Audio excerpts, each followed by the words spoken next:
100 যুদ্ধ বিমান নিয়ে বাংলাদেশের আকাশে ভারতের যুদ্ধ বিমান, ভারতের বোমারু বিমানও কি বাংলাদেশকে ঘিরে ধরবে? যেখানে ভারত রাশিয়া TU-160 বোমারু বিমানটি ক্রয়ের জন্য রীতিমতো দৌড়ঝাঁপ করতেছে, সেখানে বাংলাদেশ যুদ্ধ বিমান শূন্য। কখনো JF-17 থান্ডার, কখনো J-10C, আবার কখনো F-16 ফ্যালকন। কোনটা ক্রয় করবে? সিদ্ধান্ত নিতে নিতে যে আমিও বৃদ্ধ হয়ে গেলাম। আর কতদিন বেঁচে থাকবে এরা? চাপের মতো বিষাক্ত শ্রবণ তৈরি করতেছে ভারত। যে কোনো মুহূর্তে ভারত ফস করবে আর বাংলাদেশ উড়ে যাবে অতল গহ্বরে। সিদ্ধান্ত এখনই নিতে হবে, এ কথাটি 2019 সাল থেকে বলে আসছি। NTV, RTV, সময় টিভি, 21 টেলিভিশন, প্রতিটা গণমাধ্যম এখন চিৎকার করে করে এটাই বলতেছে, যুদ্ধ বিমান কবে আসবে, কবে বাংলাদেশের আকাশ আবার বাংলাদেশের নিয়ন্ত্রণে আসবে। আমাদের নেই কোনো এয়ার ডিফেন্স সিস্টেম, নেই কোনো শক্তিশালী রাডার ব্যবস্থা। তারপরও আমরা মুক্তিযুদ্ধের চেতনাহীন হয়ে আমরা বেহুশ হয়ে পড়ে আছি।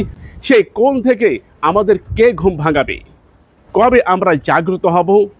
পৃথিবীতে একমাত্র রাষ্ট্র বাংলাদেশ, যাদের অর্থ আছে, সামর্থ্য আছে, কিন্তু ইচ্ছা নাই। শান্তিকামী রাষ্ট্র বলা হয় আমাদেরকে, যে বাংলাদেশ মুক্তিযুদ্ধের শক্তি, কিন্তু যুদ্ধটা হয়েছে অস্ত্রের মাধ্যমে। যে জাতি ভুলে গেছে, সে জাতিকে কে শিখাবে? আমাদের কিছু ঊর্ধ্বতন কর্মকর্তা আছে, তারা ননাই করে আপনাকে ঘুম পাড়াচ্ছে, অথচ ভারত বাংলাদেশকে ঘিরে 6 থেকে 8টি সামরিক ঘাঁটি, কোনো কোনো ক্ষেত্রে বলা হয় 8 থেকে 9টি সামরিক ঘাঁটি তৈরি করেছে শুধুমাত্র বাংলাদেশকে ঘিরে। যেখানে ভারত রাশিয়ার দুনিয়া কাঁপানো যুদ্ধ বিমান, পৃথিবীর দ্বিতীয় স্টিল ফাইটার যুদ্ধ বিমান সুকিয়া Su-57 ক্রয়ের জন্য দৌড়ঝাঁপ করতেছে। ভারত এখানে প্রয়োজনে 50 থেকে 60 বিলিয়ন ডলার খরচ করতে রাজি। 50 থেকে 60 বিলিয়ন ডলার খরচ করতে রাজি। ভারতের প্রতিরক্ষা মন্ত্রণালয়ের একজন ঊর্ধ্বতন কর্মকর্তা ভারতীয় একটি গণমাধ্যমকে জানিয়েছে, প্রয়োজনে 150 কোটি মানুষের ভারত একবেলা না খেয়ে থাকবে, তারপরও তারা বোমারু বিমান ক্রয় করবেই।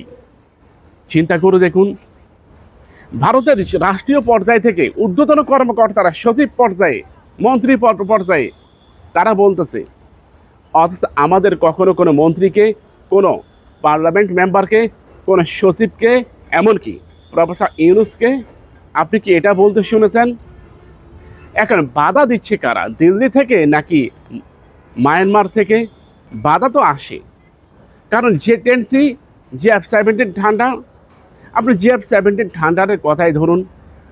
বিমান বাহিনীর ঊর্ধ্বতন কর্মকর্তারা টাকা পয়সা খরচ করে পাকিস্তান গেছে JF-17 থান্ডার ক্রয়ের জন্য, কিন্তু সেখান থেকে চা খেয়ে তিনারা খালি মুখে ফিরে এলেন। ব্যাপারটা স্পর্শকাতর নয়, হাস্যকর নয়, ব্যাপারটা রঙ্গিলা কোনো জীবনযাপনের মতো নয়। আমি দেখলাম, অবশেষে আমি ফিরে এলাম। স্বাধীন সার্বভৌমত্ব কিভাবে অখণ্ড থাকবে? আপনি চেতনা হারিয়ে বসে থাকবেন, আপনার ঘুম ভাঙবে ভারত কিংবা মায়ানমারের বোমার আঘাতে। পাকিস্তানের মতো রাষ্ট্র যেখানে বলতেছে তাদের যুদ্ধ বিমানের সংকট রয়েছে, অথচ পাকিস্তানের বহরে প্রায় 1000 খানিক যুদ্ধ বিমান। পাকিস্তানের বহরে 1000 খানিক যুদ্ধ বিমান, তারপরও পাকিস্তান বলতেছে যুদ্ধ বিমানের সংকট। পাকিস্তানের বহরে 5ম প্রজন্মের স্টিল ফাইটার থাকা সত্ত্বেও পাকিস্তান এটা মনে করে যুদ্ধ বিমানের সংকট। ভারতের কাছে রাফায়েলের মতো দুনিয়া কাঁপানো যুদ্ধ বিমান থাকার পরেও ভারত এটা বলে তাদের যুদ্ধ বিমানের সংকট। তাহলে আমি কি বলবো? ওই যে ব্যাংকে টাকা তুলতে গেলে যেমন 10 কোটি টাকা মাত্র কথাটি লিখতে হয়, ভারত ও পাকিস্তানের অবস্থা হয়েছে এমন। তার 100 কোটি, 150 কোটি, 2000 কোটি টাকা তোলার পরেও, সংগ্রহ করার পরও সেখানে মাত্র লিখে দেয়। আর আমার 500 টাকার কি ভ্যালু থাকতে পারে? আমাদের ঊর্ধ্বতন কর্মকর্তারা হয়তো পাড়ি দিবেন আমেরিকা কিংবা ইউরোপে, কিন্তু জাতি হিসাবে মুখ থুবড়ে পড়বো আমরা। ভারতের বোমা কিংবা মায়ানমারের বোমার আঘাতে ঝলসে যাব আমরা। আমাদের নেই কোনো এয়ার ডিফেন্স সিস্টেম, নেই কোনো শক্তিশালী রাডার জ্যামিং ব্যবস্থা, আমাদের নেই কোনো আকাশ প্রতিরক্ষা ব্যবস্থা। কি দিয়ে মোকাবেলা করব? আমাদের প্রফেসর ডক্টর মোহাম্মদ ইউনূস বলেন, যুদ্ধের পক্ষে নয়, কিন্তু যুদ্ধ সরঞ্জাম কিংবা নিরাপত্তা কাঠামো তৈরি করতে হবে। স্যার আপনি অনেক দামি কথা বলছেন, কিন্তু আপনার এই দামি কথা আপনার মধ্যে সীমাবদ্ধ, কারণ আপনি চাইলেও অনেক কিছু করা সম্ভব। সংস্কার করবেন, সংস্কার করবেন, সংস্কার করতে করতে কি কিয়ামত হয়ে যাবে? এই আন্দোলন হবে সামরিক সক্ষমতা বাড়ানোর আন্দোলন, তাদেরকে প্রতিহত করার একটা আন্দোলন। পিনাকি ভট্টাচার্য এবং ইলিয়াস স্যারের কাছে আমার একটি আকুল আবেদন। আমি ছোট মানুষ, আমার চ্যানেলটিও ছোট, আমার বার্তাটি কোটি মানুষের কাছে পৌঁছাবে না, আমার বার্তা প্রশাসনের ঊর্ধ্বতন পর্যায়ে পৌঁছাবে না, কিন্তু আপনারা চাইলে অনেক কিছু করতে পারেন। আপনারা চাইলে জাতিকে জাগ্রত করতে পারেন। সামরিক সক্ষমতা কোথায় বাধা সেটা আপনারা ভালো করে জানেন, আমিও মোটামুটি জানি, কিন্তু আমার জানাটা কখনোই জাতি বিশ্বাস করবে না। ডিফেন্স নিয়ে কাজ করাটা খুব ঝুঁকিপূর্ণ ভাই, প্রতিনিয়ত হুমকি ধমকি। আপনারা জানেন কতটা ঝুঁকিপূর্ণভাবে কথা বলি। নাচ গান আমোদ ফুর্তি নিয়ে ভিডিও তৈরি করলে হয়তো আমার ইনকামটা চলমান থাকবে, কিন্তু আমি আমার রাষ্ট্রটাকে অনেক বেশি ভালোবাসি। আমি আওয়ামী লীগ বুঝি না, বিএনপি বুঝি না, আমি জাতীয় পার্টি জামাত কোনোটাই বুঝি না। আমি বুঝি আমার রাষ্ট্রীয় কাঠামো যদি একজন হিন্দু এসেও সোজা করে দেয়, আমি তাকেও স্যালুট জানাতে প্রস্তুত।